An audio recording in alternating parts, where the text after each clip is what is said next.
In 1324, one African king spent so much gold in Cairo that he crashed the economy for 12 years. His name was Mansa Musa, and today we uncover why he makes every modern billionaire look poor. Jeff Bezos, Elon Musk, they would have bowed in his presence. But who was this mysterious ruler from Mali? And how did he become the richest human being ever recorded?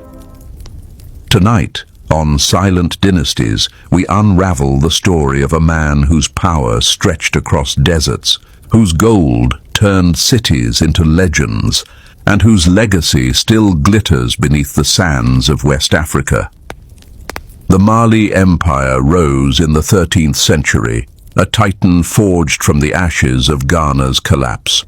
While Europe stumbled through the Dark Ages, Mali controlled the gold that would later fuel the Renaissance.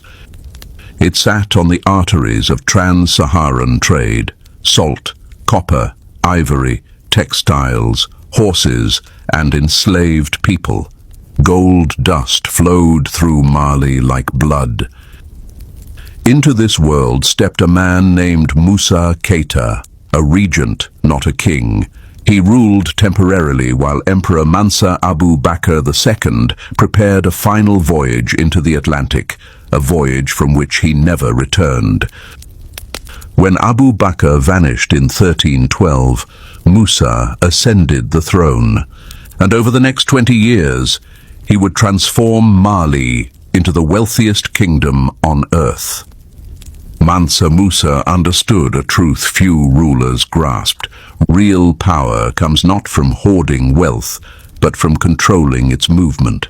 Every caravan was taxed. Every grain, every ounce, every journey enriched the throne. But Musa wasn't only an architect of wealth. He was a man of deep faith, a devout Muslim, a king determined to show the world the greatness of his empire.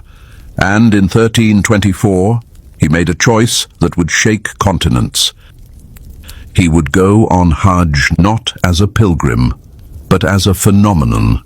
His procession looked unreal, the kind of story griots whisper by firelight. 60,000 people, 80 camels, each carrying 300 pounds of gold. Griots singing, soldiers marching, scholars debating, musicians playing under the desert sun. Everywhere Musa passed, he gave freely. Coins, food, gifts, clothing. He funded mosques, fed the poor, sustained entire cities. But when he reached Cairo, the world finally understood his power. Musa spent gold with such overwhelming abundance that he triggered a financial collapse. The price of gold plummeted, inflation surged, and Cairo's economy took over a decade to recover. Economists still call it one of the largest wealth shocks in human history. Yet Musa wasn't reckless. He was strategic. He met scholars, architects, diplomats, and invited them back to Mali. His pilgrimage was a political masterstroke disguised as devotion.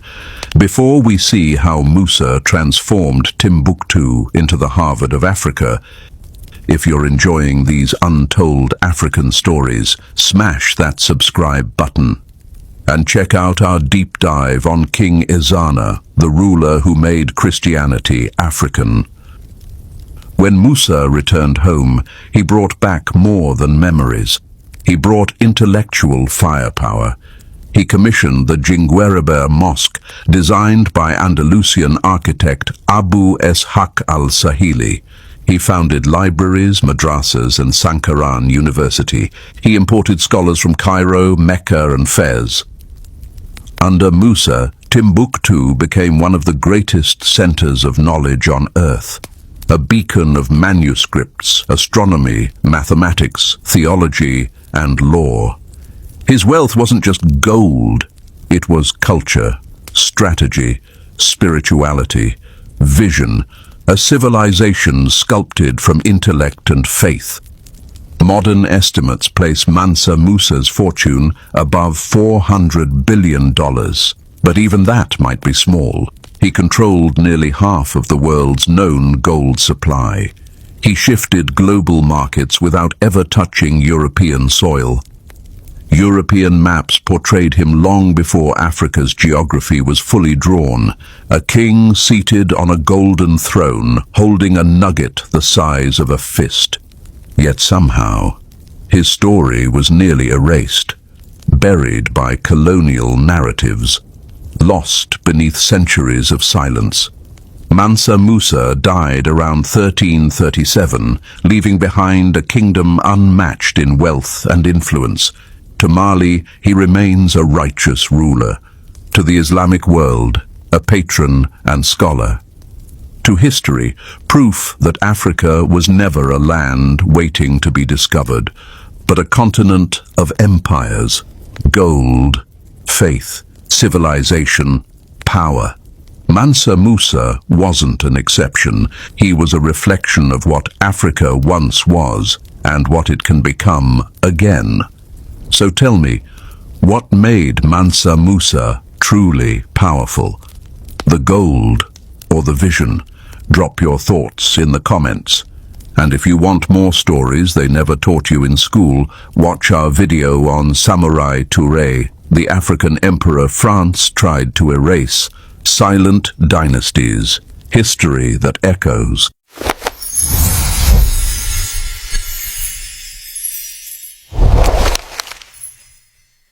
This is a creative writing piece that blends historical figures with contemporary personalities, and the humor lies in the vast difference between Mansa Musa's real world, tangible wealth, gold, land, and people, and the modern figures, abstract, digital and leveraged wealth, stocks, data, and debt. This setting is in a penthouse conference room in Dubai, a meeting of wealthy giants. The room is a monument to modern wealth. Floor-to-ceiling windows offer a panoramic view of the Dubai skyline, where the Burj Khalifa pierces the night sky like an illuminated needle. In the center, a polished obsidian table reflects the faces of 4 men seated around it. Elon Musk fidgets, scrolling through a holographic display of SpaceX telemetry floating above his tablet. Jeff Bezos, he sits calmly. His expression is unreadable. A copy of the day's astronomical stock movements committed to his memory. And then the president, Donald Trump, slightly tanned, leans back in his chair, the knot of his gold silk tie loosened. Peter Thiel sits rigidly, his eyes betraying a cold calculation as he silently sizes up the room. Behind them, standing near a wet bar stocked with vintage Petros, are 2 other figures. Larry Fink of BlackRock. He speaks in a low, measured tone to a sharply dressed individual, the lone representative of the Rothschilds family's vast network. The atmosphere is one of studied casual dominance. These men don't just play games, they own the board. Trump, he breaks the silence, his voice carrying the familiar cadence of a rally. So this guy, this Mansa Musa from Africa, big territory I hear. Very big territory, yes. They say he's rich, but do we really know? Because I know rich. I build an empire, a great empire, with buildings, great buildings. Musk doesn't even look up from his screen. His GDP adjusted net worth is incalculable by modern standards. Donald, it's not about liquidity, it's about resource control. He literally set the price of gold.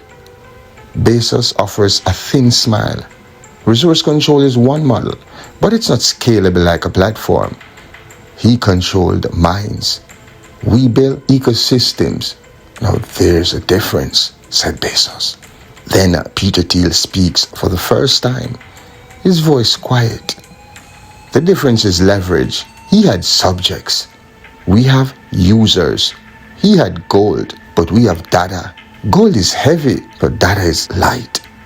Then Larry Fink steps forward, his voice calm and authoritative. Gentlemen, the historical significance is undeniable. BlackRock manages over 14 trillion in assets. We understand the weight of capital, but this is a different era. We provide liquidity to the entire global market. He merely disrupted a regional currency, referring to Mansa Musa. The Rothschild representative sips his water, a faint, knowing smile playing on his lips. He thinks of his own family's history of lending to empires and funding wars. He knows that wealth, this old, doesn't boast. It watches.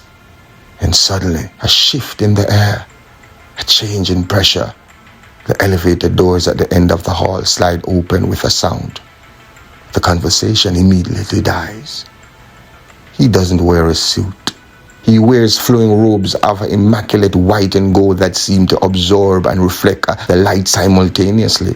He's not tall, but he fills the doorway. He's accompanied by two attendants who do not carry briefcase or phones, but stand silently, their eyes scanning the room, not with suspicion, but with casual indifference of kings.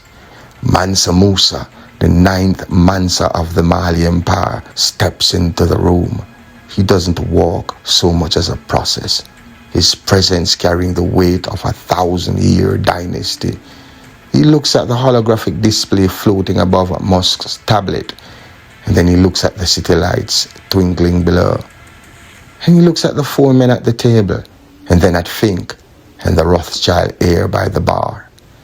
He offers a slow, benevolent smile. Trump is the first to speak, his voice a little too loud. Well, hello there. Welcome. We were just talking about you. Big fan I am. Yes, big fan. Big territory you had. Probably bigger than any of my hotels, Combined, maybe. But, Mansa then turned his gaze to Trump. He does not speak of buildings or brands. He speaks of rivers and mines. I am told, Mansa Musa begins, his voice a resonant baritone that needs no microphone, that you are considered wealthy men. He lets the statement hang in the air. He gestures vaguely towards the window. Your city is bright. Your carriages that fly are impressive. He nods towards Musk, a gesture of genuine, if condescending appreciation.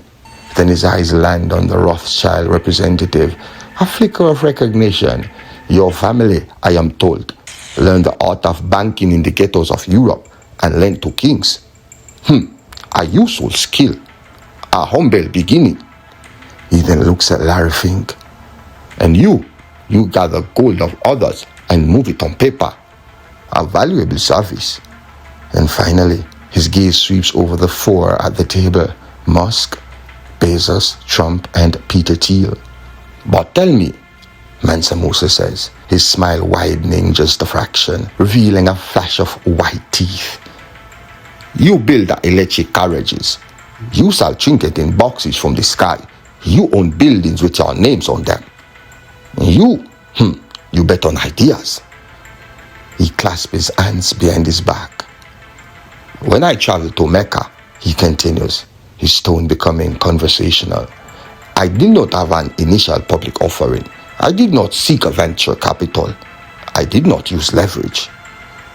He takes a step closer to the table, and for the first time, they feel it. Not the chill of the air conditioning, but the heat of a different kind of power. The power of a 1,000-year dynasty brought to bear in the room, in that very moment. All in the room held their gaze at Mansa, the aura of riches illuminating around him. Richness personified was in their midst. To him, they were mere paupers in his presence. I brought 60,000 of my subjects. I brought 12,000 of my personal servants. I bought 80 camels, each carrying 300 pounds of gold dust. He lets the numbers sink in, and then he looks directly at Elon Musk. In a city called Cairo in Egypt, I stopped for 3 months. and my generosity. I gave away so much gold to the poor and the worthy that I crushed their entire economy. And for a decade, the value of gold in the Mediterranean never recovered. He pauses, letting the image of that power, the power to destabilize continents with pocket change, settle over them. Your 800 billion, he says softly to Elon Musk, exists because people believe in the line of code on screen. My wealth, he gestures as if encompassing the entire world outside the window. Turn the very earth into a currency. He leans forward slightly, his eyes twinkling with a terrifying amusement. So please, tell me about your, I believe you call them shareholder meetings. They sound fascinating. The silence in the room is absolute. Trump looks at his shoes. Besos' smile has frozen solid. Musk stops fidgeting. Thiel's icy composure cracks for a microsecond as he recalculates every variable in his mind. The embarrassment hasn't even begun. Mansa Musa has merely introduced himself. I am Joy. Pepper, you know the real G thing, how I grow up, sometime the road tough side slow. Real patriots never buckle, never fall. How they get to run, that's why. Back from the boy, who not do that. Boy, who no can't kill with joy, who no boy. Who from your soul don't know what wrong boy. Yo, and a man bust a shot him off a pack up and board. Pointed pon him head back and board. Pop off him strap on him friend him for door. None of that, no assumption, I saw the ground run. Power, married to corruption. Criminal, bred from limited options. 10 generation, I see the said song. One head man will live long. Name one. Things forever buried with not done. Name one. One good honest politician. Name one. And get a youth resilient. That's back from the boy who not do that. Boy, who no can't tell with joy. Who no boy. Who from your soul don't know what wrong boy. Yo, a man better boy. And a man bust a shot him off a back up and boy. Pointed on him head back and boy. Pop off him strap on him friend him for door. None of that, you a man better. Things risky, for the misfit. Death rate fit the logistic. Chris, I want the biscuit. Bait of crackers with the whiskey. You're not listening. Crime live here, so it's not visiting. Visitors, careful, you know what the business is. Murder, plunder, pillaging, bloodshed in all the villages. You name it, you will live in it. Death reach a door, special delivery. Nightmare, tormented images. Vengeance, bloody cycle continuing. But know you seek that, but it's no revenge. Looking at the mirror, there is no different. Man, we're full of, hey, and we know we trends back from the boy, who not do that. Boy, who no can't tell with joy, who no boy. Who from your soul don't know what wrong, boy. Yup, now a man better. Any man bust no shot him off a back up and boy. Pointed on him head back and boy. Pop off him strap on him friend him for door. None of that, you a man better. No assumption, I saw the ground run. Power, married to corruption. Criminal, bred from limited options. 10 generation, passing the said song. One wanted man will live long. Name one, brings a fella with the name one. One honest politician, name one who. And get a youth resilient. Back from the boy who not do that. Boy, can't kill with joy on the back. Boy, who from your soul don't know what wrong boy. Yo, a man better boy. Any man bust a shot him off a back up and boy. Pointed on him head back and boy. Pop off him strap on him friend him do but none of that to the top. Yo, you know the thing going to suck a seat up a beat, you know.